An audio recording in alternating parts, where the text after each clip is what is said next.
आज हम 12th economics subject के अंतर्गत उत्पादन प्रतिफल के नियम तथा पैमाने के प्रतिफल के बारे में अध्ययन कर रहे हैं। आइए सबसे पहले जानते हैं कि प्रतिफल के नियम या उत्पत्ति के नियम क्या होते हैं। किसी भी वस्तु का उत्पादन उत्पत्ति के विभिन्न साधनों के सामूहिक प्रयत्न का परिणाम होता है। इनमें से कुछ साधन स्थिर और कुछ साधन परिवर्तनशील होते हैं। किसी भी वस्तु की अधिक मात्रा का उत्पादन करने के लिए उत्पादन के साधनों में जो वृद्धि करनी पड़ती है, इनमें वृद्धि करने पर उत्पादन की मात्रा में जो वृद्धि होती है, परंतु उत्पादन के साधनों में निश्चित वृद्धि करने पर उत्पादन की मात्रा में वृद्धि होने वाली वृद्धि हमेशा समान नहीं रहती। कुछ दशाओं में उत्पादन के साधनों में कम वृद्धि करके ही उत्पादन की मात्रा में अधिक वृद्धि प्राप्त हो जाती है, जबकि कुछ दशाओं में उत्पादन की मात्रा में थोड़ी सी वृद्धि करने के लिए उत्पादन के साधनों में काफ़ी वृद्धि करनी पड़ती है। उत्पादन के इस व्यवहार को उत्पत्ति के नियमों द्वारा स्पष्ट किया जाता है। प्रोफेसर मार्शल ने उत्पत्ति के 3 नियम बतलाए हैं, जिनमें पहला है उत्पत्ति वृद्धि नियम, दूसरा है उत्पत्ति समता नियम और तीसरा है उत्पत्ति ह्रास नियम। तो सबसे पहले उत्पत्ति ह्रास नियम के बारे में हम अध्ययन करते हैं। उत्पत्ति वृद्धि नियम उत्पादन की प्रारंभिक अवस्था में लागू होता है। जब उत्पादन के एक या एक से अधिक साधनों को स्थिर रखकर परिवर्तनशील साधनों की मात्रा बढ़ाई जाती है, तो प्रारंभ में परिवर्तनशील साधनों की वृद्धि करने के अनुपात से अधिक मात्रा में उत्पादन बढ़ता है। उत्पादन में वृद्धि, इस प्रवृत्ति को ही उत्पत्ति वृद्धि नियम कहते हैं। इसे क्रमगत उत्पत्ति वृद्धि नियम, उत्पत्ति वृद्धि नियम को सर्वप्रथम प्रतिपादित करने का श्रेय प्रोफेसर मार्शल को जाता है। प्रोफेसर मार्शल के अनुसार उत्पत्ति वृद्धि नियम को केवल उद्योग धंधों तक ही सीमित रखा, जबकि रॉबिन्सन ने इस नियम को सर्वश्रेष्ठ बतलाया है। प्रोफेसर मार्शल ने श्रम तथा पूंजी में वृद्धि सामान्यतः संगठन को अधिक श्रेष्ठ बनाती है, जिसके परिणाम स्वरूप श्रम तथा पूंजी की कार्यकुशलता में वृद्धि हो जाती है। जबकि श्रीमती जॉन रॉबिन्सन के अनुसार जब किसी प्रयोग में किसी उत्पत्ति के साधन से अधिक मात्रा का प्रयोग किया जाता है, तो प्रायः संगठन में सुधार हो जाता है, जो साधनों एवं प्राकृतिक इकाइयों को अधिक कार्यकुशल बना देता है, और इसलिए उत्पादन में वृद्धि करने के लिए साधनों की भौतिक मात्रा में आनुपातिक वृद्धि करने की आवश्यकता नहीं होती। इसके बाद अब हम आते हैं उत्पत्ति वृद्धि नियम के लागू होने के कारण, जिनमें पहला है साधनों की अविभाज्यता। श्रीमती जॉन रॉबिन्सन के अनुसार उत्पत्ति वृद्धि नियम के लागू होने का प्रमुख कारण साधनों की अविभाज्यता है, अर्थात साधनों के छोटे छोटे भाग नहीं किए जा सकते, जैसे मशीन, व्यवस्थापक आदि को इच्छानुसार विभाजित नहीं किया जा सकता। उत्पादन के प्रारंभ में अविभाज्य साधन के साथ परिवर्तनशील साधनों को लगाया जाता है, तो उत्पादन अनुपात से अधिक मात्रा में बढ़ने लगता है। दूसरा, सर्वोत्तम संयोग। श्रीमती रॉबिन्सन के अनुसार उत्पादन के अनेक अविभाज्य साधनों का पूर्ण प्रयोग तब तक संभव नहीं होता जब तक उन पर अन्य साधन अधिक मात्रा में नहीं लगाए जाते। अतः प्रारंभ में थोड़े साधन लगाने पर साधनों के बीच सर्वोत्तम अनुपात स्थापित नहीं हो पाता तथा उत्पादन कम होने लगता है। जब उन साधनों की मात्रा को बढ़ाया जाता है तो सर्वोत्तम अनुपात की दृष्टि से पहले जो कम थे, धीरे धीरे उत्पादन के विभिन्न साधनों के मध्य सर्वोत्तम अनुपात स्थापित होने लगता है। इसके फलस्वरूप उत्पादन बढ़ने की प्रवृत्ति दिखाई देने लगता है। तीसरा है बड़े पैमाने की उत्पत्ति की बचतें। परिवर्तनशील साधनों की मात्रा बढ़ाने पर उत्पादन का पैमाना बड़ा हो जाता है, जिसके फलस्वरूप बड़े पैमाने की आंतरिक तथा बाह्य बचतें प्राप्त होने लगती है, जिससे उत्पादन की प्रत्येक इकाई लागत में कमी होती है तथा उत्पत्ति वृद्धि नियम क्रियाशील हो जाता है। चौथा, वैज्ञानिक आविष्कार। उत्पादन को बढ़ाने के लिए उद्योग धंधों में लगातार नए नए प्रयोग किए जाते हैं। इन प्रयोगों से उत्पादन में वृद्धि होती है। उत्पादकों को जब कभी इस बात का आभास होने लगता है कि अब उत्पादन घटने लगा है, तब इनके द्वारा उत्पादन को बढ़ाने के लिए नए नए अनुसंधान कर लिए जाते हैं। इन अनुसंधानों के कारण उत्पादन घटने की अपेक्षा बढ़ने लगता है। पांचवा पॉइंट, प्रकृति का प्रभाव कम। उत्पत्ति वृद्धि नियम में प्रकृति की अपेक्षा व्यक्ति का प्रभाव अधिक रहता है। वर्षा, गर्मी, पाला, बाढ़ आदि का प्रभाव कृषि उद्योग की अपेक्षा सामान्य उद्योग धंधों पर भी पड़ता है।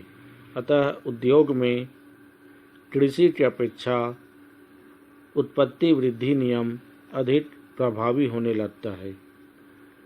छठवां पॉइंट, व्यवसाय का प्रबंध। उत्पत्ति वृद्धि नियम लागू होने का एक प्रमुख कारण यह भी है कि प्रारंभिक दशा में उत्पत्ति के साधनों के बीच उपयुक्त तालमेल बैठा लिया जाता है। व्यवस्थापक की कुशलता आदि के प्रभाव से उत्पादन की मात्रा साधनों के अनुपात की तुलना में कई गुना अधिक बढ़ जाती है। परिणाम स्वरूप उत्पादन लागत घटती जाती है और उत्पत्ति वृद्धि नियम लागू हो जाता है। सातवां पॉइंट है परिवर्तनशील श्रम विभाजन।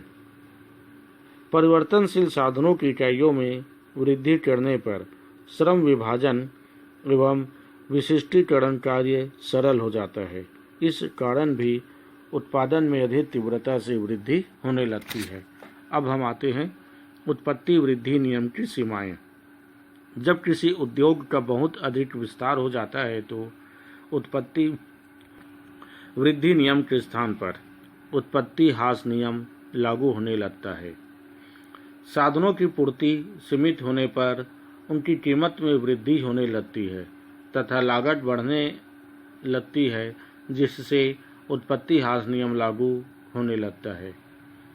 तीसरा है पुरानी मशीनों के प्रयोग एवं मात्रा बढ़ाए जाने पर भी यह नियम लागू नहीं होता। अब हम आते हैं उत्पत्ति समता नियम। उत्पत्ति वृद्धि नियम और उत्पत्ति ह्रास नियम के बीच की कड़ी को उत्पत्ति समता नियम कहा जाता है। जब उत्पत्ति वृद्धि नियम समाप्ति पर और उत्पत्ति ह्रास नियम लागू होने की दशा में होता है, तब उसी के बीच में इस नियम का प्रादुर्भाव होने लगता है। जब एक या एक से अधिक साधनों को स्थिर रखकर अन्य साधनों में वृद्धि की जाती है तो प्रारंभ में उत्पत्ति वृद्धि नियम लागू होता है। उत्पादन के साधनों का अधिक प्रयोग करते रहने से जब बड़े पैमाने की सभी बचतें समाप्त हो जाती है तथा वस्तु की प्रत्येक इकाई लागत न्यूनतम हो जाती है, तथा उत्पादन सर्वोत्तम स्तर पर हो रहा होता है तो उत्पत्ति समता नियम की प्रवृत्ति पाई जाती है। जब तक उत्पादन इसी अवस्था में चलता रहता है तब तक उत्पत्ति समता नियम लागू होता है। इसी बात को प्रोफेसर मार्शल ने स्पष्ट किया है कि जब उत्पादन के साथ समस्त साधनों में एक दिए हुए अनुपात में वृद्धि कर दी जाती है तो उत्पत्ति उसी अनुपात में बढ़ जाती है। उत्पत्ति समता नियम एक ऐसी अवस्था को बतलाता है जिस पर उत्पादन न तो बढ़ता है और न ही घटता है। इस प्रकार से उत्पादन हमेशा स्थिर रहता है। उत्पादन में यह स्थिति तब देखी जाती है जब उत्पत्ति के साधनों के बीच सर्वोत्तम अनुपात स्थापित होता है। अब हम आते हैं उत्पत्ति ह्रास नियम की ओर। उत्पत्ति ह्रास नियम एक ऐसी अवस्था का वर्णन करता है जिसमें कि उत्पादन के किसी एक परिवर्तनशील साधन की मात्रा को बढ़ाया जाता है जबकि अन्य सभी साधनों की मात्रा स्थिर रखी जाती है और इसके परिणाम स्वरूप उत्पादन की मात्रा में जो वृद्धि होती है वह साधन में की जाने वाली वृद्धि के अनुपात से कम होती है। प्रोफेसर मार्शल के अनुसार यदि कृषि कला में कोई सुधार न हो तो भूमि पर उपयोग की जाने वाली पूंजी एवं श्रम की मात्रा में वृद्धि करने से उत्पादन में सामान्यतः अनुपात में कम वृद्धि होती है। प्रोफेसर बेनहम के शब्दों में जैसे जैसे साधनों के संयोग में एक साधन की मात्रा बढ़ाई जाती है वैसे वैसे एक सीमा के बाद उस साधन के सीमांत तथा औसत उत्पादन कम होने लगते हैं। के बाद उत्पत्ति ह्रास नियम लागू होने के कारण इनमें पहला है एक या एक से अधिक साधनों का स्थिर होना। उत्पत्ति के एक या एक से अधिक साधन के स्थिर होने पर यह नियम लागू होता है। जब तक परिवर्तनशील साधनों की मात्रा स्थिर साधनों की द्विही मात्रा से कम होती है तब तक औसत लागत में कमी होती रहेगी, लेकिन एक समय के बाद जब परिवर्तनशील साधन की मात्रा स्थिर साधन की मात्रा से अधिक हो जाती है तो प्रति इकाई लागत अधिक हो जाती है। इसके फलस्वरूप उत्पत्ति ह्रास नियम लागू होने लगता है। दूसरा, उत्पादन के साधनों की सीमितता। उत्पादन के कुछ साधनों की सीमितता भी इस नियम के लागू होने का प्रमुख कारण माना जाता है। उत्पादन के कुछ साधन ऐसे होते हैं जिनकी पूर्ति सीमित होती है। ऐसे साधनों को एक निश्चित समय के बाद बढ़ाया नहीं जा सकता। यदि उत्पादक इसके बाद भी उत्पादन बढ़ाना चाहता है तो वह अन्य साधनों की मात्रा में वृद्धि करके ही ऐसा कर सकता है। इस दशा में उत्पादन के ऐसे साधनों की मात्रा कम रह जाएगी जो कि सीमित होता है और अन्य साधनों की मात्रा अधिक हो जाती है। परिणाम स्वरूप इन साधनों की उत्पादकता कम हो जाएगी और उत्पत्ति ह्रास नियम लागू होने लगता है। तीसरा है साधनों का स्थानापन्न न होना। आधुनिक अर्थशास्त्रियों के अनुसार उत्पत्ति ह्रास नियम लागू होने का प्रमुख कारण यह है कि एक साधन दूसरे साधन का पूर्ण स्थानापन्न नहीं होता। एक साधन का प्रयोग दूसरे साधन के रूप में एक सीमा तक ही किया जा सकता है, उससे आगे नहीं। जब किसी स्थिर साधन की स्थिर मात्रा के साथ परिवर्तनशील साधन की मात्रा को बढ़ाया जाता है तो एक सीमा के पश्चात उनका अनुपात बिगड़ जाता है और प्रतिफल घटती हुई दर पर प्राप्त होने लगता है। चौथा, साधनों की अविभाज्यता। उत्पादन के कुछ साधन ऐसे होते हैं जिन्हें आवश्यकता अनुसार छोटी छोटी इकाइयों में विभाजित नहीं किया जा सकता। इसलिए ऐसे साधनों की संपूर्ण इकाई का ही प्रयोग करना पड़ता है। परिणाम स्वरूप ऐसे साधन आवश्यकता से अधिक मात्रा में लगा दिए जाते हैं और इस कारण उत्पादन की लागतें बढ़ने लगती है और उत्पत्ति ह्रास नियम लागू हो जाता है। पांचवा पॉइंट है प्रकृति की प्रधानता। प्राकृतिक सत्यों की प्रधानता के कारण मनुष्य अपने परिश्रम द्वारा एक सीमा तक ही उत्पादन में वृद्धि कर सकता है। इस प्रकार कृषि एवं अन्य प्राथमिक उद्योगों जैसे मछली पालन, वन उद्योग आदि में प्राकृतिक सत्यां जैसे वर्षा की अनिश्चितता, आंधी, बाढ़, तूफान आदि का प्रभाव पड़ने लगता है। इसके कारण मनुष्य को उत्पादन बढ़ाने में भी कठिनाई होती है। इसलिए इस क्षेत्र में उत्पत्ति ह्रास नियम लागू होने लगता है। और छठवां पॉइंट है उत्पादन की अमितव्यताएं। यदि उत्पादन के पैमाने में अत्यधिक वृद्धि होती है तो पैमाने की मितव्ययताएं समाप्त हो जाती है और अमितव्ययताएं होने लगती है। दूसरे सर्वोत्तम आकार से उद्योग या फर्म का आकार बड़ा होने पर भी सीमांत उत्पादन लागत बढ़ जाती है और उत्पत्ति ह्रास नियम लागू होने लगता है। इस प्रकार से यह मान लिया जाता है कि उत्पादन की तकनीक दी हुई है, उसमें किसी भी प्रकार का परिवर्तन नहीं होता। साधनों के अनुपात में परिवर्तन तो किया जा सकता है। उत्पादन के साधनों में से कुछ साधनों की मात्रा को स्थिर रखकर अन्य साधनों की मात्रा में आवश्यकता अनुसार परिवर्तन किया जा सकता है। परिवर्तनशील इकाइयों को समरूप मान लिया गया है।